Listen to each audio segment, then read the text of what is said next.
working from home, these employees found that their late night calls to one another, albeit on the company laptops, were being recorded. They became very anxious, very fearful, because they didn't know what the employer knew or what they'd heard or what they were listening to.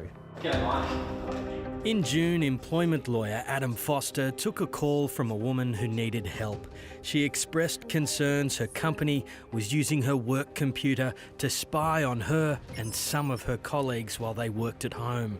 One of the employees basically put it in a spare room and shut the door. They were fearful about the software's capability and what it could do, what it might mean for their personal relationships. She lodged a claim with WorkCover in June before she was terminated by the company in July for performance issues. Adam Foster represented the employee in an unfair dismissal claim at Fair Work, where she reached a confidential settlement with her employer, SafeTrack.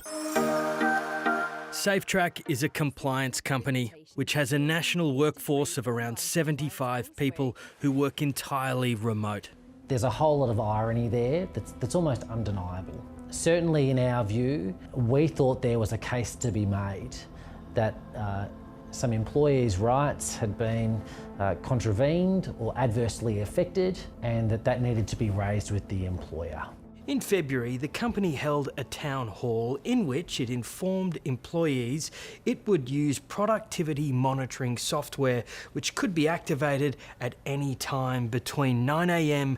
and 5 p.m. Then, in April, it installed the software on its computers for an 8-week period, which had a broad range of surveillance capabilities and was trialled on a small number of staff.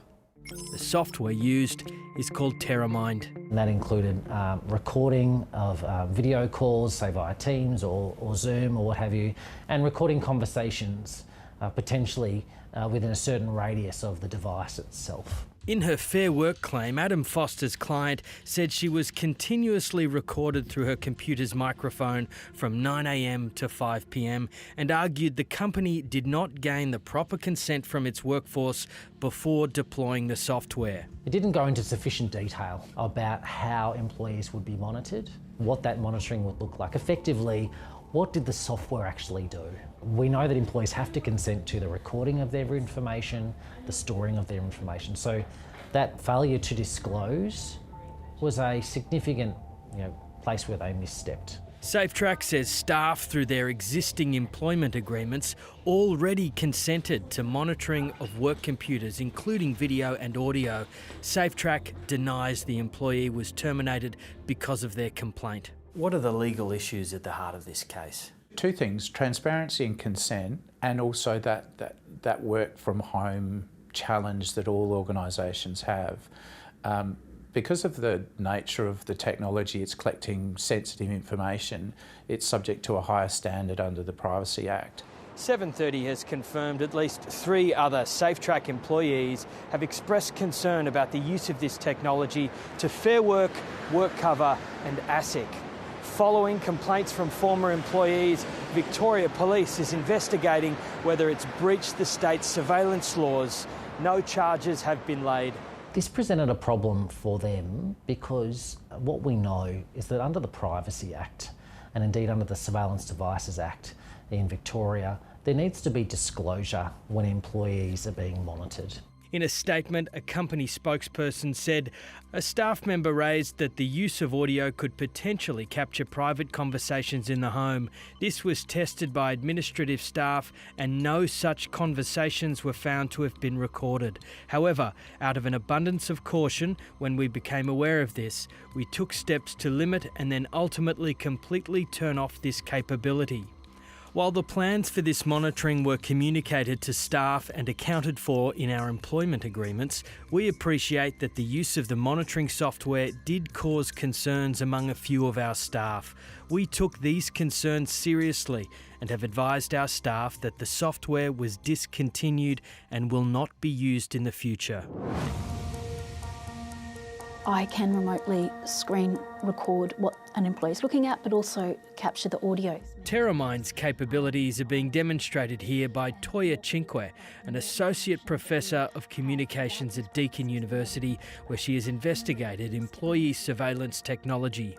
This looks and sounds very forensic. It's a deep dive into a worker's activity in incremental timestamps, if you like, and so you can choose exactly the timestamps that you're looking for. So Toya, I'm now in another room from you, and I'm going to assume you can see everything that's going on my computer right now. Every noise, every conversation, every sound is being observed and recorded by the software on your computer. Okay, Toya, how do we Mike, go? I could hear you really clearly. I could hear you breathing at your desk. Really? I could. Wow. So it does suggest how the monitoring of a person in another location can be done really carefully and cleanly, and that could be recorded, and in that time I could export a copy, save it, and then send it. Would it be unfair to categorise the technology in this case as a listening device? No, it wouldn't.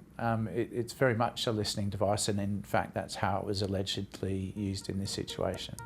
Dudley Neller is a privacy technology and cyber security lawyer. The challenge with the surveillance laws are that they're not consistent. They are a bit of a patchwork quilt of requirements.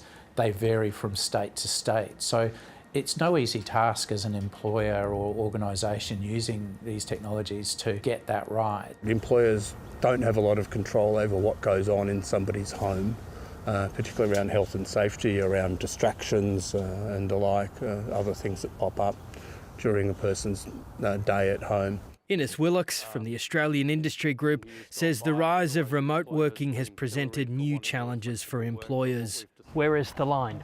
The line is that employers have an obligation to keep track of what their employees are doing from a productivity, work health and safety and an industrial law perspective. No sensible employer wants to be, snooping around into what is happening in somebody's home life. Many would view that as invasive, and we would say in a democracy that we have the right to cognitive privacy and that our thoughts are our own, our private conversations are our own. What would you like employers to learn from this? Just do it right. Make sure your policy talks about what you're doing, adequately talks about the software that you're using.